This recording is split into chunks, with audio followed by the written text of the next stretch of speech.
तो हेलो दोस्तों, हम हैं कॉमिक कजन्स और स्वागत है आप लोगों का हमारे इस चैनल पे। और आज के वीडियो में हम सीक्रेट इन्वेशन के पहले 3 एपिसोड, उनमें सारे ईस्टर एग्स और थ्योरीज को लेकर डिस्कस करेंगे। तो एपिसोड 1 और 2 को निकले तो बहुत दिन हो गए हैं, इसलिए इन दोनों एपिसोड के बारे में बस इंपॉर्टेंट पॉइंट्स को लेकर ही हम रिकैप करेंगे। और एपिसोड 3 का एक प्रॉपर ब्रेकडाउन होगा इस वीडियो में, क्योंकि उसमें सीरियसली बहुत कुछ सेटअप किया गया है and I am really hyped for the last 3 episode, क्योंकि स्टोरी तो ऑलमोस्ट सेट हो ही चुका है। तो इसके साथ वीडियो को स्टार्ट करते हैं।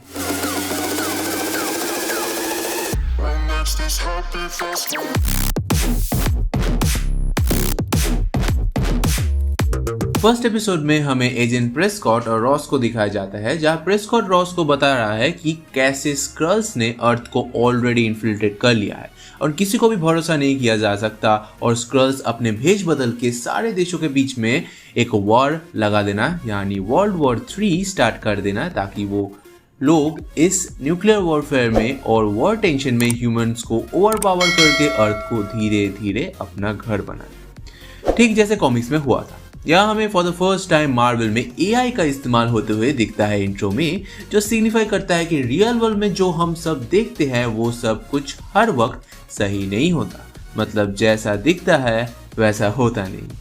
मुझे तो पर्सनली ये बहुत कूल और टू द पॉइंट लगा, क्योंकि एआई को रिप्रेजेंट करना यहाँ शो के थीम को रिप्रेजेंट करता है।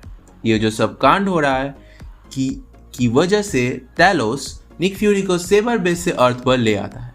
टैलोस फ्यूरी को बोलता है कि कैरल और निक ने वादा किया था कि स्क्रल्स को एक रहने का जगह देंगे, पर ब्लिप के चलते सारे लोगों को लगने लगा कि वो स्क्रल्स को एक वर्ल्ड नहीं दे पाएंगे। वो स्क्रल्स को उन लोगों को झूठ कहा है, इसलिए वो अर्थ को ही अपना घर बना लेना चाहते हैं। इससे गुस्सा होके ग्रेविक, जो स्क्रल्स का लीडर बन जाता है, वो सारे स्क्रल्स को धीरे धीरे निक के अगेंस्ट कर देता है। यहाँ टैलोस निक को बोलता है कि कैसे ग्रेविक एक AAR नाम से एक ऑर्गेनाइजेशन को फॉर्म किया है, जहाँ सारे स्क्रल्स हैं। वो लोग रशिया में AAR से अटैक करके रशिया के साथ USA के बीच वॉर शुरू कर देना चाहते हैं। ऐसे ही सारे देशों के बीच में युद्ध शुरू हो जाएगा, जो अल्टीमेटली वर्ल्ड वॉर 3 का रूप ले लेगा। आगे के कुछ शॉट्स में हमें USA का प्रेसिडेंट के साथ वॉर मशीन या रोडी को दिखा जाता है। यहाँ ये वाला सीन एकदम कैप्टन मार्वल से सेम टू सेम है, और हमें पता चलता है कि कैसे स्क्रल्स लोगों के फेस ही नहीं बल्कि मेमोरीज भी ले रहे हैं।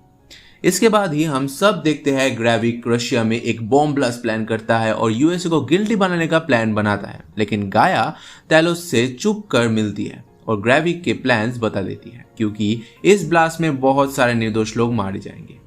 मारिया हिल फ्यूरी और टैलोस बॉम्बर्स को ट्रैक करते हैं, जिससे कि वो बॉम्ब को ब्लास्ट होने से रोक सके, लेकिन वो कामयाब नहीं हो पाते हैं और बॉम्ब ब्लास्ट हो जाता है, जिससे कारण बहुत सारे लोग मारे जाते हैं। और ऐसे कुछ होता है जो देखकर मुझे दुख, दर्द, पीड़ा, गुस्सा सब एक साथ मिलता है, और वो है ग्रेविक निक फ्यूरी का रूप लेकर मारिया हिल को गोली मार देता है। और मैं ये बिल्कुल भी एक्सपेक्ट नहीं कर रहा था, और इसकी वजह से हमें इस वेब सीरीज का MCU पर एक बड़ा इफेक्ट पड़ने वाला है, वो समझ में आ जाता है। और इस वेब सीरीज एक्चुअली बहुत ही सीरियस है, और ग्रेविक इज अ मास्टरमाइंड। तो सीक्रेट इन्वेशन एपिसोड 2 में हमें दिखाया है कि इन्वेशन कितना बढ़ गया है। यहाँ हमें पास दिखाया जाता है जब फर्स्ट टाइम फ्यूरी के साथ ग्रेविक को इंट्रोड्यूस किया था। वो प्रॉमिस करता है सबको नया घर ढूंढ देंगे, और बदले में स्क्रल्स फ्यूरी को हेल्प करेंगे अर्थ को सिक्योर और सेफ रखने में। उसके नेक्स्ट शॉट में हमें सीधा पास से प्रेजेंट टाइम पर वापस लाया जाता है, जहां जस्ट बॉम्ब ब्लास्ट हुआ था और एक आदमी या स्क्रल एज पर ग्रेविक्स प्लान अपने आप को अरेस्ट करवा देता है अमेरिकन सपोर्टर कह के बॉम्ब ब्लास्ट के बाद। नेक्स्ट हमें एक ट्रेन के अंदर टैलोस और फ्यूरी बात करते हुए दिखाए जाते हैं। यहाँ टैलोस एम्परर ड्रॉजे को मेंशन करता है, जो सीधा कॉमिक बुक रेफरेंस है। ड्रॉजे एक स्क्रल का साइंटिस्ट था, जिसने सुपर स्क्रल्स को इन्वेंट किया था कॉमिक्स में। सुपर स्क्रल्स वो स्क्रल्स है जिन लोगों के पास सुपर पावर्स है। नेक्स्ट न्यूज़ में दिखाया जाता है यूनाइटेड किंगडम का PM, नेटो के सेक्रेटरी जनरल और एंकर को सारे हम ग्रेविक के मीटिंग में देखते हैं, जिससे ये कन्फर्म हो जाता है कि इन्वेशन एकदम वर्ल्ड के पावरफुल लीडर्स और गवर्नमेंट ऑफिशियल्स तक हो चुका है। नेक्स्ट हमें एक लैब दिखाया जाता है, जहाँ सुपर स्क्रल्स को शायद बनाया जाएगा वो हम एपिसोड 3 में देखते हैं, उसको लेकर मैं थोड़ी देर में ही डिस्कस करूंगा। यहाँ हमें दिखाया जाता है कि किन किन के सैंपल्स उन लोगों के पास है, यानी सारे विलन्स और सुपर ह्यूमंस के पावर्स का इस्तेमाल करके स्क्रल्स को दे देंगे जो सुपर स्क्रल्स बन जाएंगे। यहाँ ग्रूट का सैंपल, फ्रॉस्ट बीस्ट का सैंपल थॉर डार्क वर्ल्ड से और कल ऑब्सिडियन का हाथ का सैंपल भी है। नेक्स्ट वॉर मशीन या रोडी का पार्ट आता है जो बॉम्ब ब्लास्ट हुआ है उसको लेकर डिस्कस करने के लिए यूएस को रिप्रेजेंट कर रहा था एक ऑफिशियल मीटिंग में बाकी सारे कंट्रीज के रिप्रेजेंटेटिव के साथ। इसके बाद रोडी और फ्यूरी के साथ मीटिंग भी दिखाया जाता है। देन इसके बाद एक टॉर्चर सीक्वेंस दिखाया जाता है जहां वही अमेरिकन सपोर्टर को टॉर्चर किया जाता है इससे बात उगलवाने के लिए, जहां डीओडीसी आती है और उससे डेल्टन के बारे में पता कर लेती है। अब ये डेल्टन वही साइंटिस्ट कपल है जो यहाँ सुपर स्क्रल्स को बना रहे हैं। अब बात कर लेते हैं एपिसोड 3 के बारे में। तो यहाँ पहले से ही दिखाया जाता है कि ग्रेविक जो है वो ब्रिटेन के नेवी को इन्फिल्ट्रेट करवाता है अपने 3 आदमियों से, जहाँ वो पहले एपिसोड में दिखाया गया था, और उन्हें 3 ब्रिटेन के नेवी ऑफिसर्स के फाइल दिए जाते हैं जिससे वो उन ऑफिसर्स का रूप धारण करके घुस सके और ब्रिटेन के नेवी के सबमरीन से न्यूक्लियर मिसाइल से एक यूनाइटेड स्टेट्स के एरोप्लेन को उड़ा सके जिससे कि वर्ल्ड वॉर 3 स्टार्ट हो जाए। मगर भाई इस ग्रेविक कैरेक्टर को राइटर्स ने बड़ा ही धांसू लिखा है, मतलब ये कैरेक्टर बहुत ही ज़्यादा ओपी है। रीज़न मैं बताता हूँ, थोड़ा सब्र कर लो। तो फिर इसके बाद हमें एक मशीन दिखाते हैं जहाँ सुपर स्क्रल्स को बनाया जाता है और वहाँ पे स्क्रल सोसाइटी के जो सब मेंबर्स हैं वो सब आते हैं। हाँ वही नेटो के हेड और कुछ कंट्रीज के प्रेसिडेंट्स, और ग्रेविक उनको सुपर स्क्रल्स के बारे में समझाते हैं। इसके बाद हमको एक फ्लैशबैक दिखाया जाता है जो 1998 न्यूयॉर्क का है और यहाँ फ्यूरी एक कैफे पर जाता है जहाँ उसे वरा से मुलाकात होती है जो उसे एक एनवलप देती है जो वो कहती है कि फ्यूरी को ड्रैकोव को हराने में काम आएगा। तो अब ड्रैकोव ब्लैक विडो मूवी में जो मेन विलन था जिसने रेड रूम बनाया था विडोज के लिए, तो वही ड्रैकोव का बात यहाँ पर हो रहा है। और ये अच्छा एग्जाम्पल है कैसे स्क्रल्स ने फ्यूरी का मदद किया और शील्ड के अंदर उसके रैंक्स को बढ़ाने में, और इससे भी हमें पता चलता है कि कैसे वो अपनी पत्नी से मिलती है, रिलेशनशिप कहाँ से स्टार्ट होती है। पर रिसेंट टाइम्स में फिर हम देखते हैं कि निक फ्यूरी एक संस्कारी इंसान नहीं रह पाए और हमारे बैंगन थैनोस का एक चुटकी में 5 साल के लिए फ्यूरी चाचा धूल बन गए और उनके पत्नी को लगा कि फ्यूरी मर गए हैं तो वो खुद से ही रहने की कोशिश कर रहे थे अपने दुख और दर्द के साथ। मगर फिर से फ्यूरी चाचा आयरन हल के चुटकी के कारण वापस आ जाते हैं और फिर से उनके पत्नी को आशा देते हुए आसमान में चले जाते हैं, मतलब सेबर बेस में। तो इसी के कारण बहुत कुछ होता है और अब उन दोनों की बनती नहीं।